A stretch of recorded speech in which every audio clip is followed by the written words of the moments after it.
Natural selection built a brain that rewards you with a good feeling when you do something good for your genes. It turns on a bad feeling chemical when you do something bad for your genes. And that's why, without conscious intent or awareness, we're always trying to do something that's good for our genes. Now, what does good for your genes mean?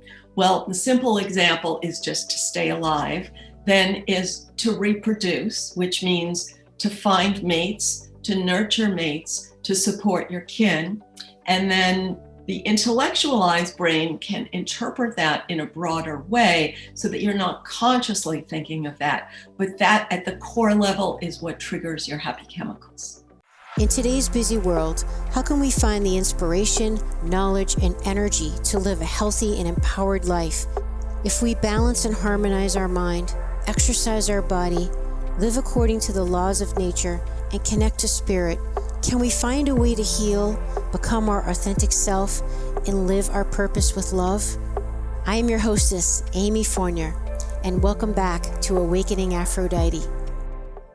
Welcome back to the show, my friend. In this episode, I had the pleasure of having a great discussion with Dr. Loretta Breuning. We talked about brain chemicals, and in particular, happy brain chemicals. And we learn a little bit about how our brain works. I mean, come on, how important is that, right? She talks to us about cognitive psychology. And did we actually have two brains? Did you know that? One is like the language brain, and one is the animal brain, which controls our happy chemicals. So we might want to know about how they work. And we also talk about how our experiences in life affect the brain chemistry and the patterns in our brain that are laid down. So, wow, how empowering is that to know that what we experience can affect how our brain is actually wired and therefore how we feel. We talk about what things are good for our genes and how happy chemicals like dopamine, serotonin, oxytocin, and endorphins are made and why they're important, but also, more importantly, why they're actually not supposed to be secreted all the time. Did you know that? Yeah, it's actually not normal to be expecting these happy chemicals to be flowing in our bodies constantly. We're not designed that way. So if we expect to feel that way all the time, we're setting ourselves up for disappointment, and we don't need to be. We also talk about why goal setting can be hard for some people and the difference between hormones and neurotransmitters. Did you know what the actual difference is? Yep, they're not the same chemicals. And we talked about how going after the endorphin high, get ready for this, is not always a good thing. In fact, Dr. Breuning thinks it's not a good thing at all, and she tells us why we shouldn't be chasing that endorphin high. Sorry to let you know the bad news. And then we talk about habituation and how the brain can basically get used to certain chemicals being fired all the time. And that's why sometimes we always want more and more and more, and it's never enough. So we really can get to an understanding of why we are the way we are. And really, that's a big part of every episode of my show, is trying to figure ourselves out, right? Getting some self-knowledge week by week, every Tuesday when we have new episodes. And we talk about the positive side of social media. Yep, it's not all bad, I guess, which is a good thing. There's a front and a back to everything, right? Like you always hear me say, everything has a duality. So social media gets a bad rep, but let's look at the good side of it. And Dr. Breuning talks a little bit about that. And she talks about confirmation bias and some self-soothing tools that are very common among people.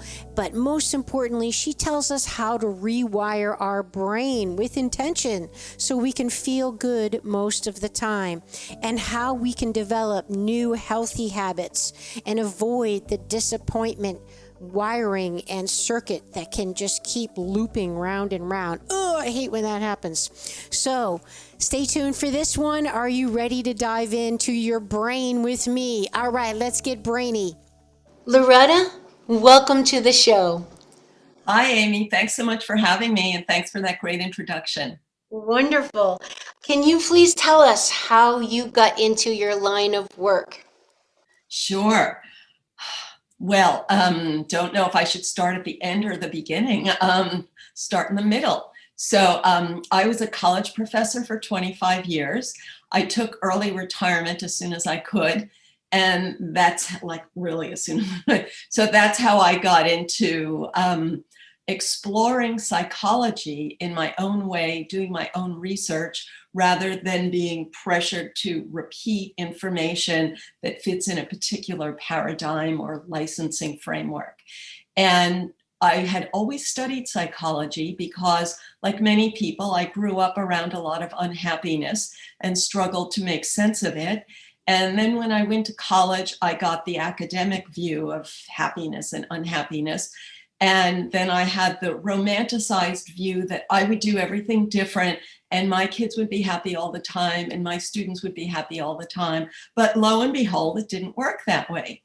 And so then I started talking to my colleagues, and I was shocked to find that many college professors had children who were struggling in school. And then I lost all confidence in the academic paradigm and, again, was ever more motivated to do my own research. And honestly, that was allowed because I know, like you mentioned, like really with especially some of the higher educational institutions you were involved in, that's really frowned upon going against the consensus. How did you I kind of? left. I left. That's, I took early retirement. I was allowed to take it when I was 50, and I was out the door. oh, okay, so it was like I can't get out of here fast enough. Okay. Yes. And then thank you to my husband, who was willing. In the beginning, I thought, I would find something else that made money. And as I got more drawn into this, but there was not like a short run way to make money from it. And even now I don't make money from it, but it all worked out. My husband worked, we didn't prioritize money. And so I'm so glad that I was able to do this. Well, we could get on a whole tangent about how crazy that is because your work, as people are going to soon see or hear, is critical. It's all about and that's what I love even about the work I do. It's helping people understand how we're made, how we're wired, so we can be empowered. What does empowerment mean if you don't understand how you even work? And this stuff isn't taught in school, as evidenced by your story and so many other professors and people who are in school, that if they disagree with the party line, they're really ostracized. It's really, really sad. And then what happens is it only perpetuates more people thinking the same old stuff that's outdated and sometimes downright wrong. So I know we don't want to get off on that tangent, but wow. And to just be fair to academia, the other side of it is people are promoting psychology that sells. And on some level, I feel that what I'm saying doesn't sell. Because first, it's not a fast, easy solution. It's taking responsibility for your brain rather than making the world somehow responsible for your brain. And it's not, doesn't fit a preconceived framework like peace and love or something. Mm-hmm. Yep.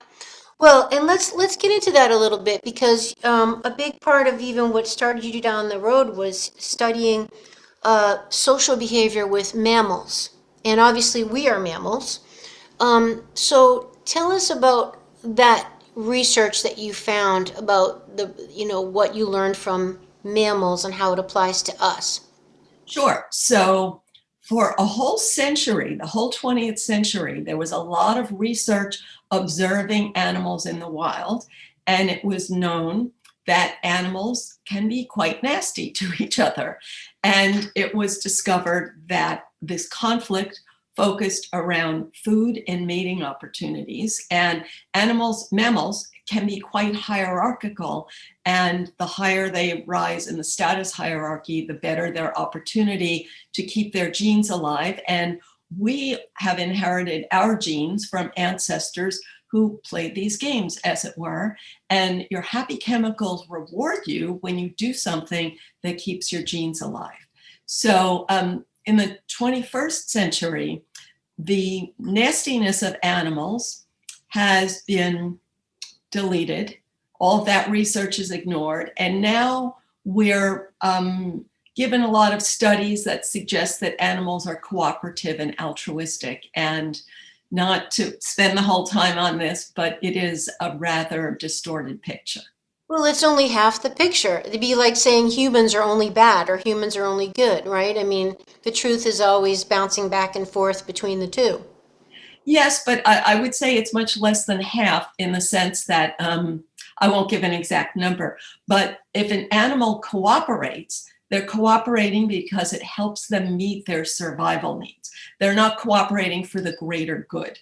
And I think I'm not trying to be negative, it's really positive, because most people, they have this idealized view of the world, and then when the world falls short, then they're upset. And they think, well, I'm just pure altruist, so how come people aren't altruistic to me? But when you get real about your own self-interest, then you say, yes, I'm cooperating because I expect cooperation.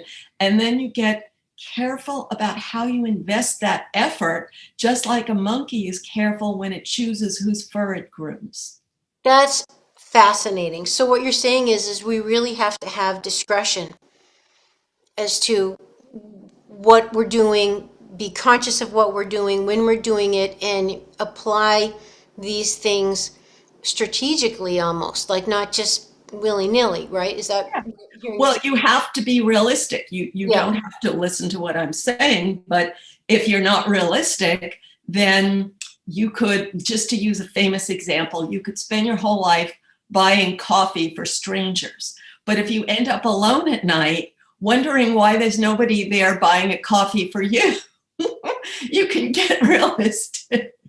That's a great example. I'm sure there's many people that have done things like that. Like, I'm such a good person, and why don't I have this, that, the other, right? Yep, I'm sure we all do that. So I guess then to loop that, what you're saying is that that's not realistic because, as evidenced by the animal kingdom, they don't do things like that, right? Instead, they would do something strategically, like as in have more discretion to know if you should buy someone coffee.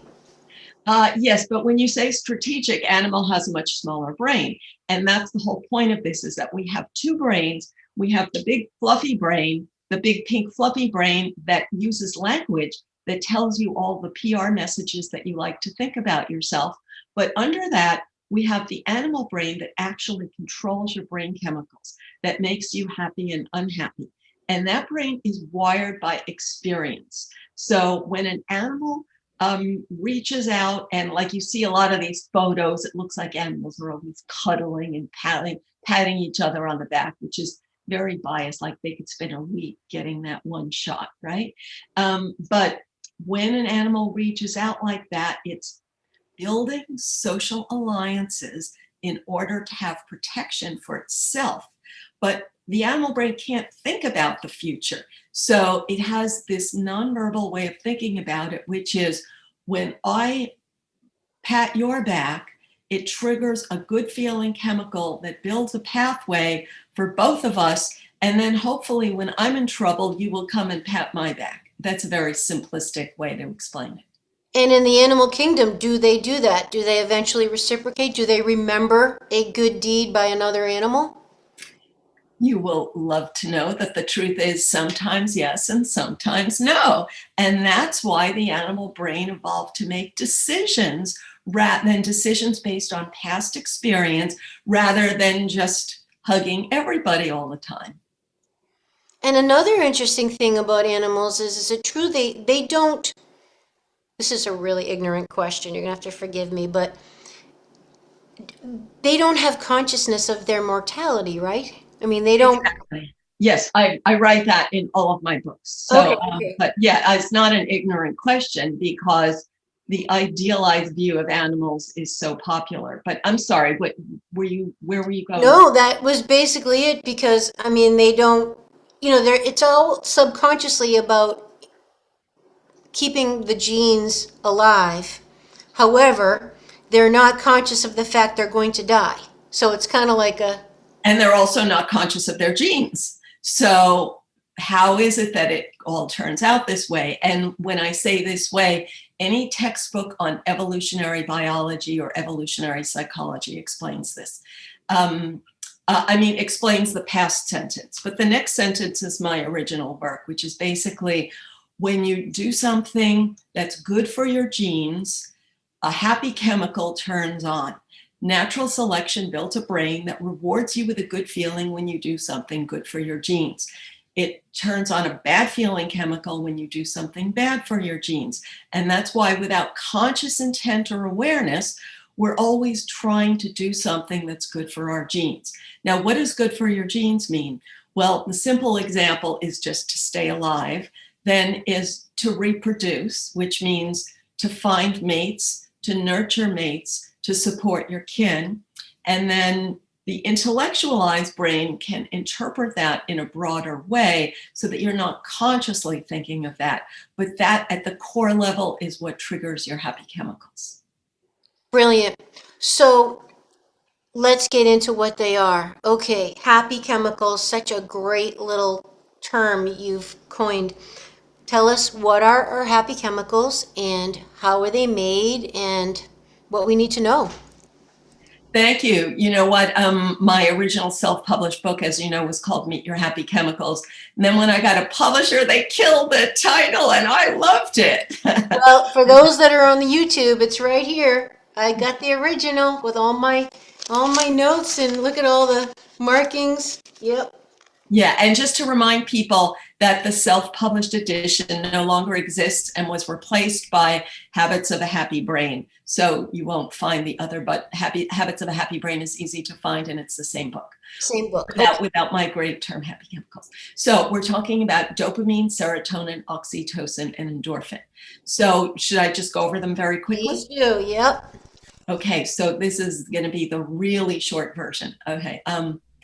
And the book goes into plenty of detail, and also my website explains them all with free resources in many different formats. So dopamine is the good feeling that you're about to meet a need. And in the state of nature, our ancestors didn't have supermarkets, so they had to constantly look for food. And when they saw food in the distance, dopamine turned on. And it's a combination of that excitement, like, look, there's an apple tree, plus it's energy that pushes you to go toward the apple tree, and you get more of that excitement with each step forward. But you also have to see yourself getting closer to the reward in order to keep triggering the dopamine. And as soon as you get what you seek, it stops. And that's why we humans have this treadmill feeling, and people often blame society, but you could see how, like, when your ancestors got the apples, like, okay, then you stop, you eat. You know, when a lion gets a gazelle, it stops and digests. And then when you have another need, it turns on. But it turns on once you have a need and you feel bad, then how can I relieve that need? Then when you see something that relieves the need, dopamine turns on. So it's not meant to be on all the time, but people think they should have this feeling of excitement every minute. And that's why being realistic is so valuable. Especially nowadays. Well, right. Okay, so let's just pause a little bit on dopamine. So dopamine is when you're anticipating a reward, like it could be shopping and you're looking for a pair of red shoes, and that anticipation of finding the shoes, or in the supermarket, finding the Triscuits or whatever it is, finding a mate, or working towards a goal, like, okay, I'm anticipating my new company opening and the opening day and the doors, or I'm anticipating this relationship, right? It's that good feeling. And what I'm hearing you say is that's when people say I'm not motivated, or I just feel apathetic, right? It's just, and that can also be because, to your point, which I think is critical, is if you know that expression, it's not about perfection, it's about progress. If we're not feeling we're making progress in our efforts, that is so frustrating and it kills your soul. So we have to feel like we're making progress. So what is the relationship with dopamine and progress? Is progress critical in order for the dopamine to be triggered? Absolutely, that's the whole thing. Yeah. And to explain this, I have to use the red shoes that you mentioned, because people will say, well, how do red shoes meet a need? So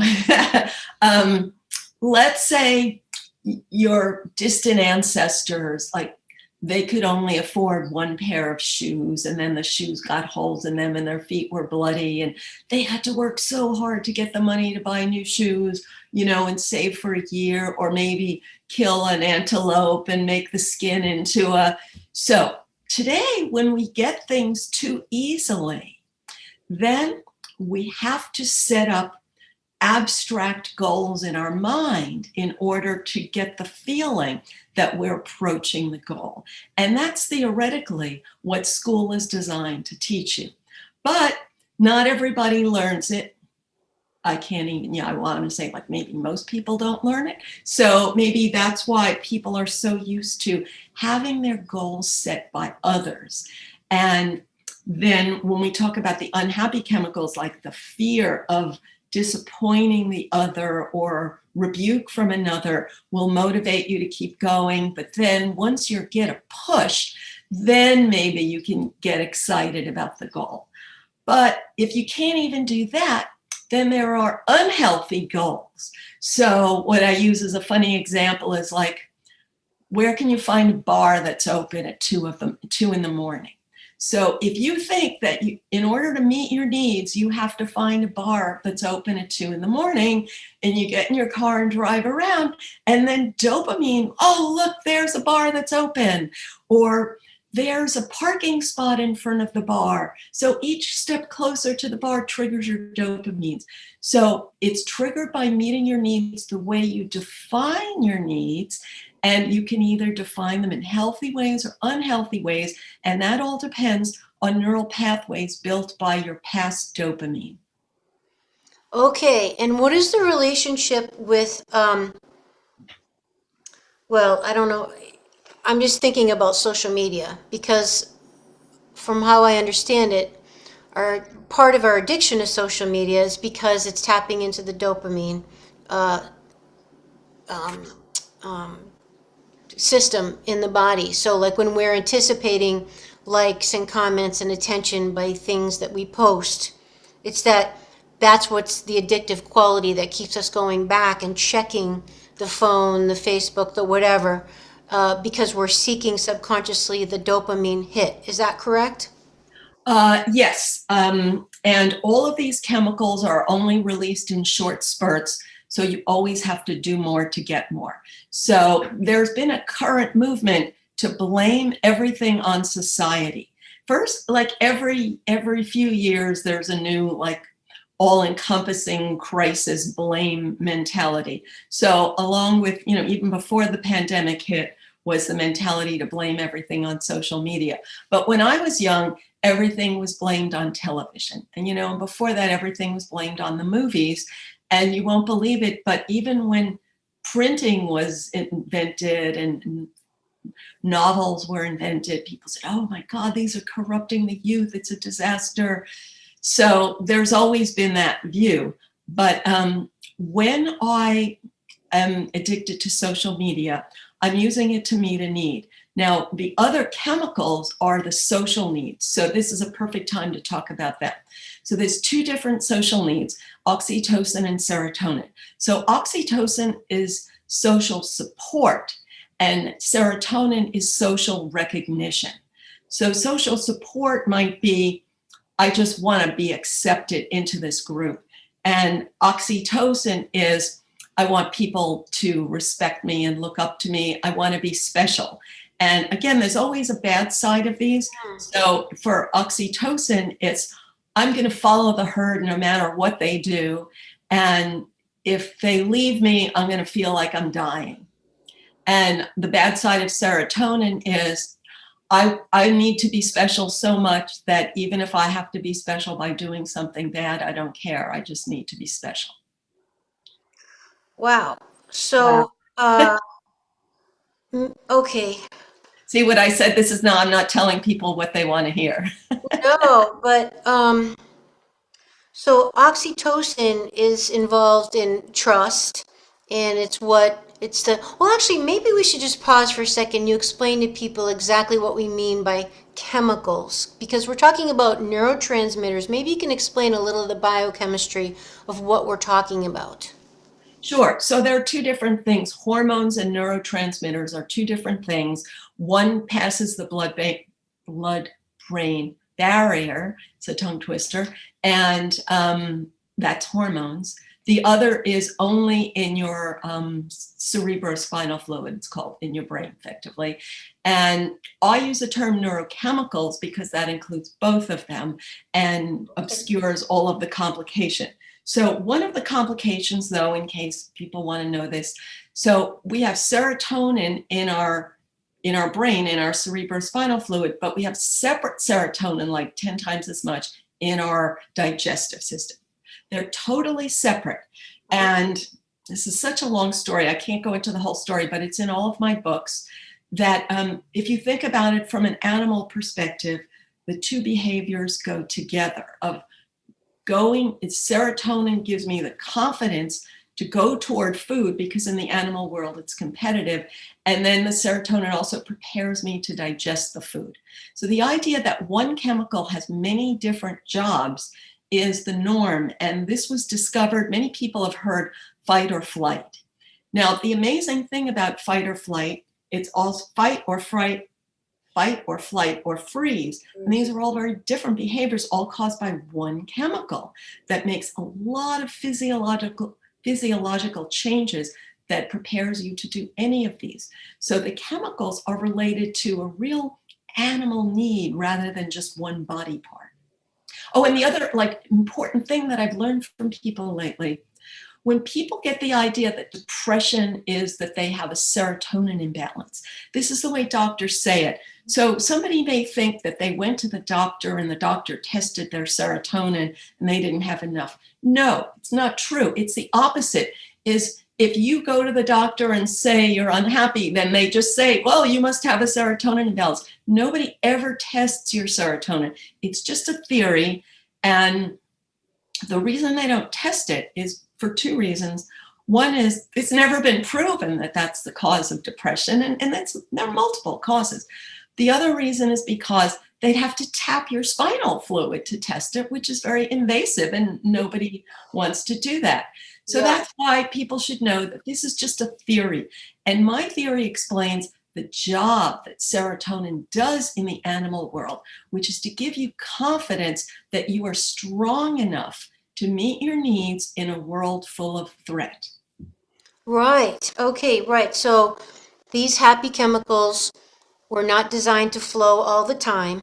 And like you're saying, just to kind of reiterate for the audience, at the end of the day, they exist in order to help us survive in nature. And that biology is still alive in us today in our modern 21st century, like it or not. Like, this is really what's happening under the current.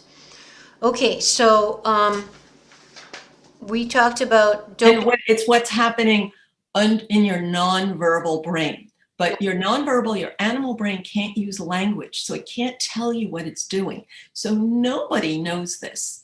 And that's why I was so amazed. Like, I put it together from reading psychology, like stacks and stacks of books in all different disciplines that don't talk to each other. Right, I know, that's why your work is just so important. Okay, so dopamine, rewards, anticipating rewards, motivation, expectation. Serotonin is like self-confidence, social recognition, feeling of status, which also can be increased, by the way, with sunlight, exercise, certain foods that have tryptophan. So serotonin's a big one. Excuse me, I just want to say that you're welcome to your opinion, but I don't say that about diet because I don't know. And sunlight, yeah, I don't know. They're saying that I don't know. Okay, that's not your research. Got it. Okay. But it could be true. I just haven't seen it. Uh-huh. Okay. And oxytocin, trust, feeling safe. It's kind of like the herd mentality, right? The tribalism, and feelings of bonds and trusts. Okay. And then we have The got your back feeling. got your back. Okay. And then we got endorphins, right?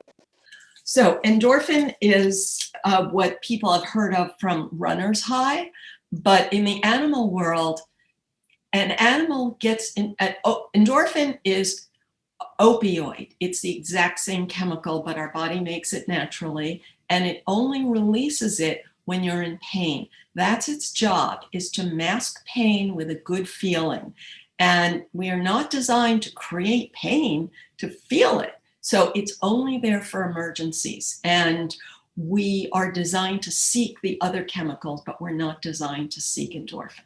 And what happens is people do seek it a lot, right? With like over exercising, or like, what are the adrenaline junkie type people, like the thrill seekers, and but they don't realize that the body isn't designed to be producing it all the time. Now, what happens if someone is constantly pursuing that squirt of endorphin, Loretta? Do they burn out those circuits? Like, what happens there? What happens is you habituate. And you habituate to all of these. Habituation means your brain gets used to what you already have. And I always use the example that when I walk into a coffee roasting place, I just love it. Like, oh my God, that's such a good smell. I could just stay here forever. But if I stayed there forever, I wouldn't notice the smell after a short time. So anything good you have in your life or anything bad, your brain adjusts to it, and then you stop noticing it. And so that's why if you try to cause yourself pain to get endorphin, you have to cause more pain. And a simple example I use of that is when I get into a hot tub. I love a hot tub. Feels so good when you get in.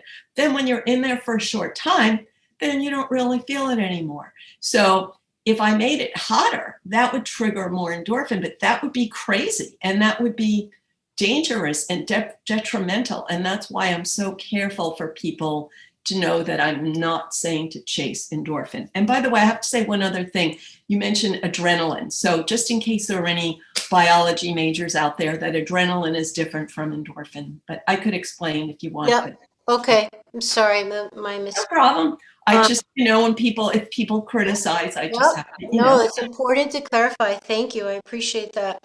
Okay, so those are the four primary neurotransmitters that you refer to as the happy chemicals, the ones that pretty much people are most likely subconsciously pursuing in our everyday lives. So doing things that meet your needs, being around people that you trust and you feel safe and you can be yourself, doing things that might push you physically a little bit, like working out that doesn't feel so great at the time, but done in a smart, modified way eventually will produce these chemicals that are pain relieving, which is that runner's high that we've all heard about. And then serotonin is basically the feeling of confidence in your abilities, and that you have some kind of standing in your world where eventually you won't be alone, I guess. It's about feeling confident that you can compete for resources among other people. And this is where we get into some of the nasty stuff going on with social media, or the shadow side, which is the competition, right? And over mates, and feeling the one-upmanship, and feeling the status wars with social media of followers and likes and all that, and feeling like other people have it better than you.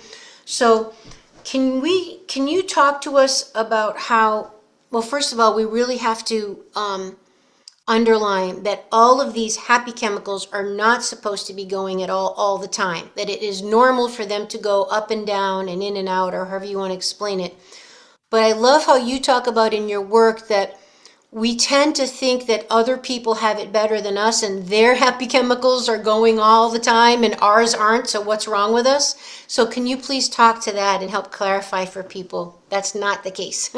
Absolutely. So first, you may think others are getting it all the time and they're not, but also you may think others get it easy. So this is the modern mindset. Other people get it effortlessly, whether you think it's because of some social injustice or because of their genes or both. You think they're getting it easy, and it's just not true. And people are so convinced that it's true that, in a limited amount of time. I'll just give you my approach to this. I've studied biography a lot. So that's what I do in my downtime. It's like I love to read people's life stories. And I look carefully, not new biographies, because they're all based on that, victim mindset, but also I look for biographies that cover their childhood. And it's mind-blowing to see how people are just repeating themselves. And like when they're a successful adult, but they're basically exploring something that intrigued them when they were young. So we're all building on the neural pathways we have, but we can all build new pathways. Now, most people that you would think of as like they were big success, but when you know the real story of their life, they were miserable most of the time, or they were ignored, they were attacked, and they only got recognition later on, usually after they died, usually by some promoter. And then the promoter some of these promoters are accurate and some are not. So it doesn't pay to have like romantic ideals about others. And also I want to add to a couple of things you said about the chemicals. When you said you get oxytocin from trust, that you feel like you could be yourself. Nobody can be themselves every minute, because every one of us is wired by our own unique experience. So this new criteria, like other people should understand you. Like if I use that as a criterion, I would be miserable every minute. I could go around saying nobody understands me, because everybody is different and I see the world a little different from everyone else. So if I need 100% validation from someone who agrees with me on everything, that's what a toddler is hoping for, but it's not a realistic expectation of adulthood. And so a realistic solution is to spend some time with a person where I can express this side of myself, and some time with a person where I could express that side of myself, instead of expecting any one person or group to agree with you on everything. And that's the positive side of social media, because like, for example, like I can talk with you about this subject that I love, whereas my family doesn't want to hear about it. No, they're not interested at all. Wow, that's... I know. Well, their loss. Their loss. Yeah, well, that brings us to like confirmation bias. I mean, do you feel like that happens a lot? Like we're basically finding evidence out in the world to confirm our existing beliefs, whether they're accurate or not? Oh, absolutely. And the thing is, this is the natural way that the brain works. And again, I explain this in all of my books, but especially in the introductory book. Brain is always flooded with more sensory inputs than it can process. Don't show that one because, yeah. No, because then people are going to look for that, and it doesn't. Sorry. I don't have the... It doesn't exist anymore. And like sometimes a $200 copy shows up. I can't even sell my own copy for $200 because it only takes like one version, and I had a lot of versions. So I wouldn't sell it for $200, but Habits of a Happy Brain. Now, our brain is always flooded with more information than we can possibly process. So we're always sifting and sorting. And the way we sift and sort is something I learned from the field of cognitive psychology in the 80s. Because a lot of people think this is neuroscience, but it's cognitive psychology from the 80s. And so the idea is I'm not making a conscious decision, but any information that fits my past experience flows effortlessly the way water flows in a storm into the little grooves that are all already there. And those grooves got there by accident.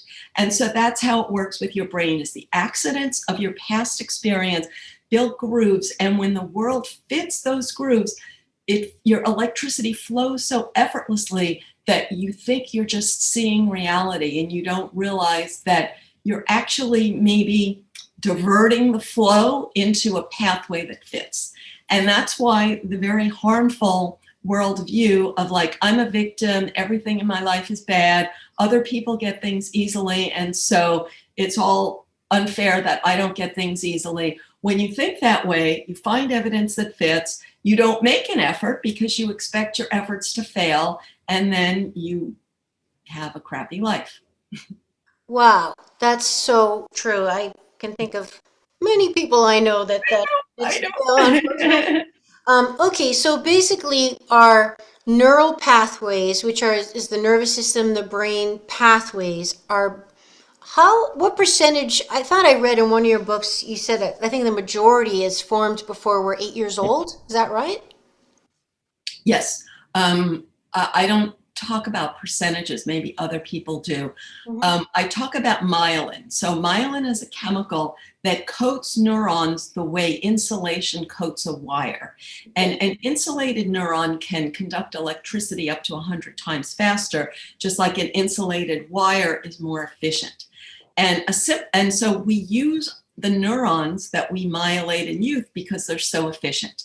And we have a lot of myelin before age 8 and again during puberty.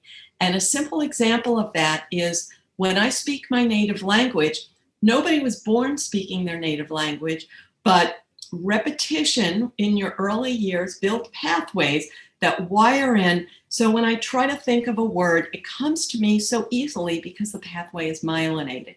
But if I try to think of a word in another language that I studied in adulthood, you know that feeling where like you're trying to look for the word? That is physically that effort of trying to activate a neural pathway that's not myelinated. That's cool. Okay, so let's go on that track. Let's use an example like so let's say I grew up, which I did actually, as a girl and was rewarded with ice cream. Okay, so with my dad. And we were the health nuts of the 70s. My dad was drinking carrot juice and all that before it was like hip or any of that. So we were the weirdos. No one liked to come and play at our house because we had Cheerios. We didn't have Frosted Flakes, all that. Okay.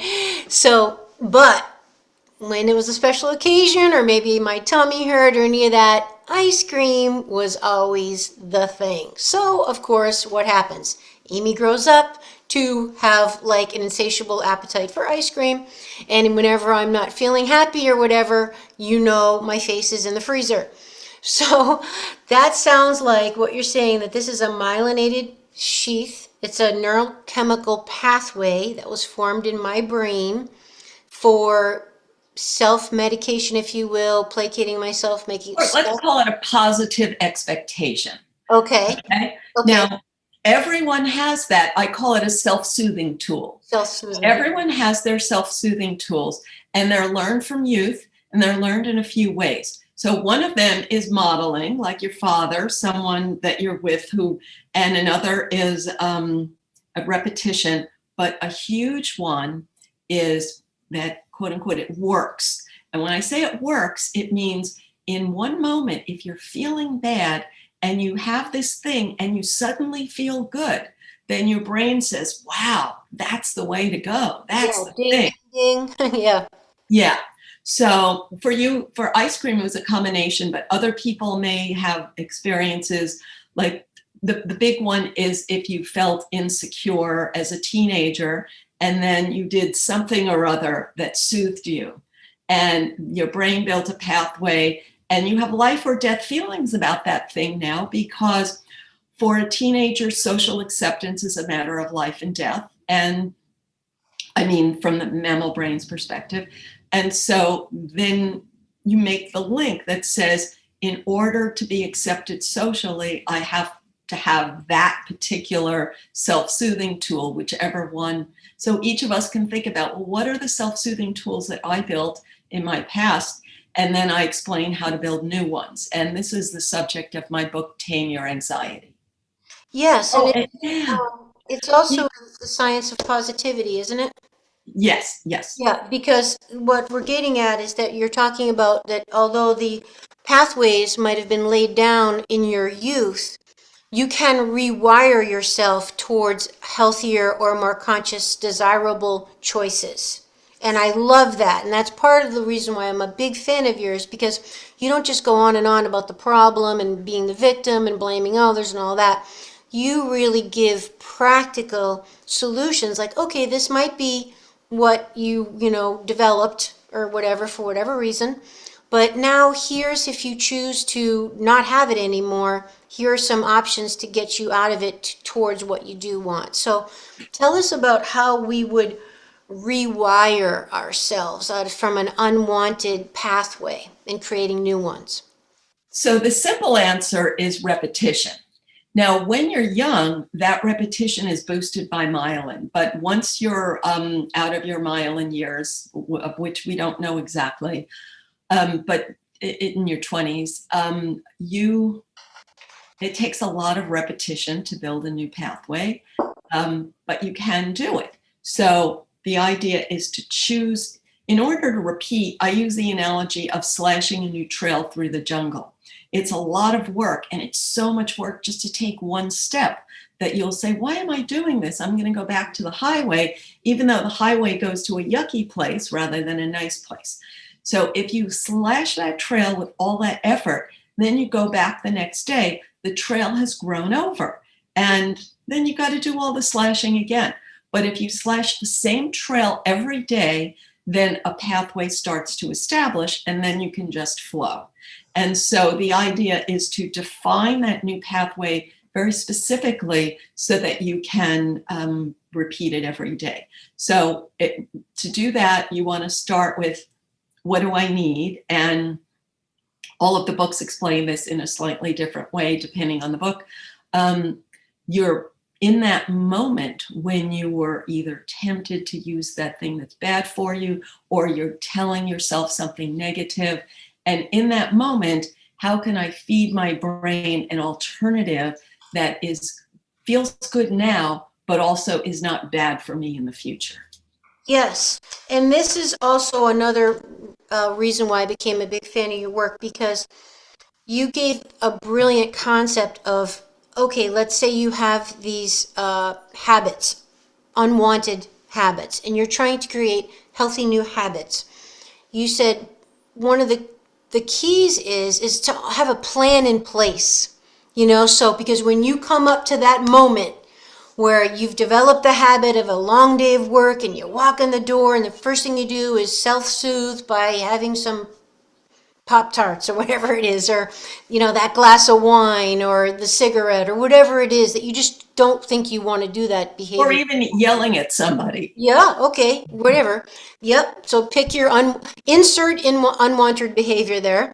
But what you suggest is to have a plan in place so you can activate it without having to think about it. And so you have your go-to plan B, and what I'm hearing you say, correct me if I don't get this, is at first it's going to be hard to create a new habit. That's why, because you're slashing with your machete through the jungle of weeds to create the new path. But if you keep doing it and have that ready plan B in place, already predetermined, that eventually that path will start to wear. And the path is almost like a muddy road, right? It gets, the treads get deeper and deeper with more times you drive over it. And that's what becomes an unconscious automatic habit. Do I have that right? Yes, perfect, exactly. And the idea that when you first do it, it's going to feel hard. It's not going to feel natural and normal. And so you're tempted to go back to the other. But after a while, you will start to flow, and it will start to feel like who you are. But the old pathway will still be there to tempt you, but the new pathway will start to feel more natural. I love it. And in your books, you give so many wonderful, practical, real life examples of all that. It's great. And also, I love how in your books you talk about different ways to increase and meet these happy chemical desires that we have, different ways to get dopamine rather than just be it social media or achievement. You give different ways to meet your needs for oxytocin rather than just relationships or whatever. You give, people have more tools to choose from, which is beautiful. Exactly. And I really wanted to emphasize with when we talked about serotonin before, because people when you said that people want respect and recognition, but many people feel like they've had too much pressure for that in the past, and that's evil.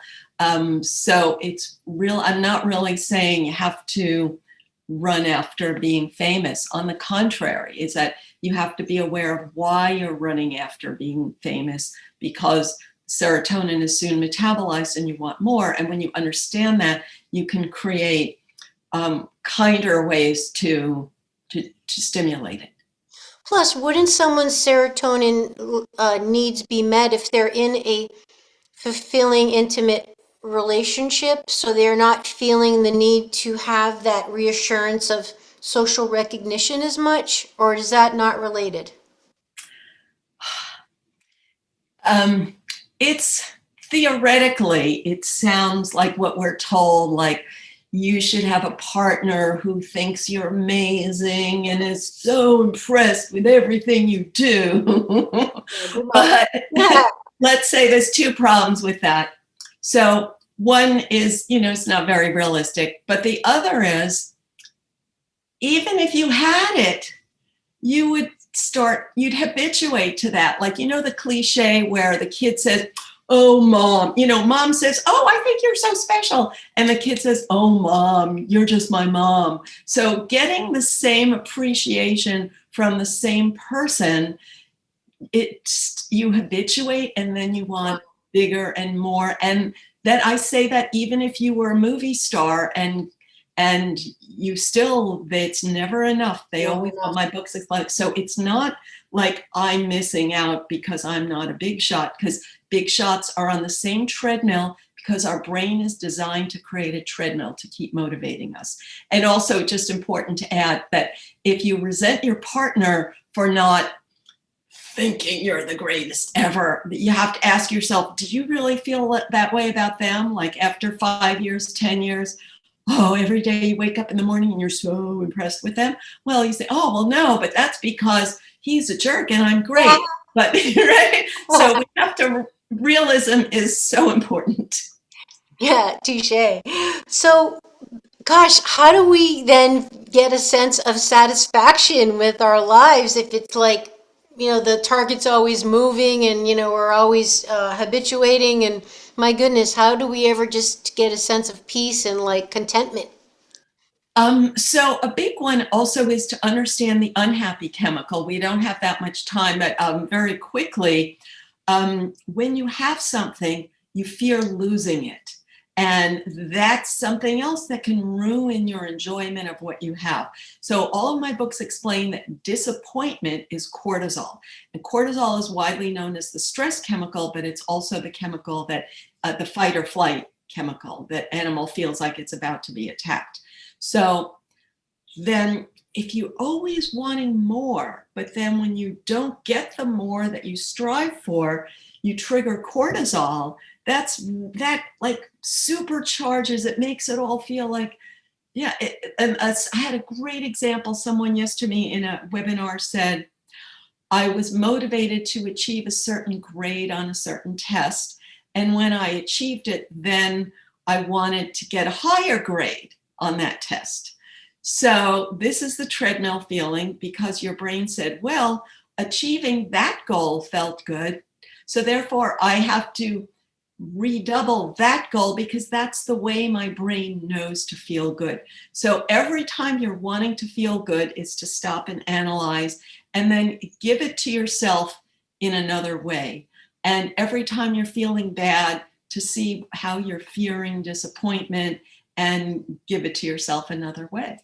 I'm so glad you mentioned that. I know we're getting to the very end of the show here, but that was just critical what you just said, because I feel like that's a very common issue right now, that people, it's never enough. Either you need more followers, more money, more this, more that. It's just, the target just keeps moving in front of you. And like you said, no one has it better, because even if you're a super megastar, you're always looking for that next million, whatever. And then you're worried about losing the million you have. Yes. So, am I understanding correctly that you're saying that that's a cortisol circuit, that the people that are doing that never satisfied? Is it a faulty cortisol? It's not faulty, it's the norm. And I'll explain it, because if you were a lion and you're trying to chase a gazelle, lions fail most of the time when they chase a gazelle. Yeah. And you may see on nature videos that they go for days and days without eating. And they can only catch a gazelle on a full tank of energy. So if they run after something and then they don't get it, then they got to really rest for a while. And if they're already starving and haven't eaten for days, that's horrible. So if you're chasing that gazelle and you hate to give up because you already put so much effort into it, but if you keep chasing a gazelle and it's really getting further and further away, then you're worse off. So our brain has a valuable tool for saying, you got to give up now. So that's what disappointment tells the lion. No matter how much you want that gazelle, it's gotten away. So you better give up now. Oh, darn, I missed it. I hate to give up. So it has to feel bad enough to stop you from wasting any more effort on that particular chase. But then we definitely need discretion, though, because that's where sometimes resilience comes in. Like, you have to know when to quit, and when is just like, you got to keep going. You're almost there, right? Exactly, and it's so hard. And Yeah. so and all my books explain cortisol builds a huge neural pathway. Anything that hurt you before builds a huge pathway because our Stone Age ancestors, they raised their children with fire going all the time and little kids running around the fire. So once something hurts you, it builds a huge pathway, so you want to stay away from it. So anything that disappointed you in the past built a huge pathway. So now every time I think about, let's say, getting more likes or more followers, but then I have this fear that if I don't get more likes or more followers, I'm going to go back to that worst moment in my life that built that huge pathway that says you're a total loser and you're never going to get anywhere, because that's what builds the biggest circuit. Wow. Amazing. Yep. Thank you so much. This has been amazing. There's, as we're referring, that all this is in much more depth and detail and descriptions and helpful explanations in all of your work, both your online work, your courses, all of your wonderful books. Loretta, is there anything else you want to share with the audience before we wrap up? I'll just say very, very quickly, social comparison is a natural thing of the animal brain, because if an animal messes with a stronger individual, it's going to get bitten. So cortisol tells it not to assert itself for food or mating opportunity near stronger individuals. So then what does it do? It compares itself and it finds a place where, like, I can be the big monkey. So this social comparison thing is constantly going on. It's a natural thing, and you have to take responsibility for the fact that you are making social comparisons, and you have to give yourself that big monkey feeling without acting like a jerk. Society can't do it for you. And that leads you to some of your work also. I love that you say that, we often have double standards, right? We like to think like, well, I'm not doing it, but that one's doing it. But if I'm doing it, we kind of twist it around to think like I'm justified in my behavior, but if someone else is doing it, they're the bad guy, right? We all tend to do that. Yes, because we have two brains, and your pink, fluffy verbal brain is like your internal public relations agency. That's fantastic. Loretta, this has been so wonderful. Thank you so much again for coming on the show. Please tell people what you have going on, what you're currently working on, and how we can find you. Sure. I'm working on a book called 14 Days to Sustainable Happiness, which is a workbook that is pared down with just the action to-dos with less science for people who are in a distressed situation, don't really want to read. And that will be coming out in April or May. And then in 2021? Yeah. Okay. And then in September, I have a bigger book on serotonin. It's called Status Games, Why We Play and How to Stop. It's on pre-order on Amazon now, and it really gets right into this deep social comparison thing. And my website with information on all of this is innermammalinstitute.org, innermammalinstitute.org. And you have a wonderful podcast. Thank you so much. It's called happybrainpodcast.com. Yes. So, guys, Happy Brain. you can learn more about Loretta on her podcast, on her social media, on her website, all her books, her online course. And those will be in the show notes for those of you watching on YouTube. Those will be in the notes as well. Loretta, thank you so much again for coming on the show today. This has been extremely helpful and motivating and informative. And everybody, thank you for watching or listening. If you like the show, you know what to do. Please rate it, leave a review, share it with people you think it might help. You can find out more about me on my website, amyfournier.com, or my social media is FitAmyTV, which is also the YouTube channel. Thanks, everyone. Until next time, we already can't wait to be with you again. Bye-bye. Would you like to support my mission to help empower people all over the world to be all of who they truly are? If so, please subscribe to the show, leave a review on iTunes, and share it with a friend. And if you're looking to take immediate action to align your energy and optimize your health, visit amyfournier.com. Thanks for listening to Awakening Aphrodite. Let's awaken her together in you. I'm your hostess, Amy Fournier, and I already can't wait to be with you again and for you to hear what I have planned for the next show. Thanks for listening to Awakening Aphrodite with Amy Fournier. To learn more about Amy, check out her website, amyfournier.com. That's amyfournier.com. You can also check out Amy's live and on-demand virtual fitness and yoga classes and sign up for her newsletter to receive a free mini ebook of 3 of her top tips for making holistic health a lifestyle. Again, that's amyfournier.com and get your ebook sent to your email immediately. Connect with Amy on the daily on Instagram at FitAmyTV, FitAmyTV, and watch many of the podcast episodes and subtopic clips on her YouTube channel, which is also FitAmyTV. Enjoy, and we'll see you next time on Awakening Aphrodite.